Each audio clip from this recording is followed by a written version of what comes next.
Yen nak pergi parti. Tapi ibu tak benarkan. Ikhwan ada idea. Tadi Ikhwan nampak ada orang muka macam Yen. Apa kata kita suruh dia menyamar jadi Yen? Wah, idea yang bagus. Jom kita cari dia sekarang.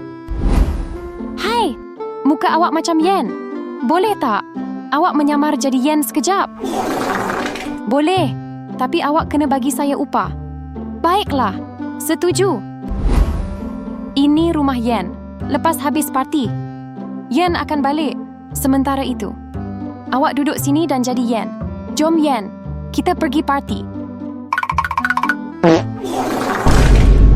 Ibu, Yen dah balik. Baguslah, ibu masak makanan kegemaran Yen. Wah, sedapnya. Yen, ibu belikan mainan baru untuk Yen. Hah? Wah, seronoknya jadi Yen. Yen dah balik. Sekarang, awak tak perlu menyamar lagi. Saya ubah fikiran. Saya nak jadi Yen selamanya. Hah? Kenapa pula? Sebab hidup awak seronok, dapat makan sedap, dan ada mainan baru. Tak boleh. Saya Yen yang sebenar. Kenapa ada dua Yen ni? Saya Yen yang sebenar.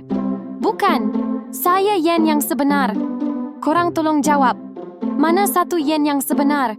A atau B?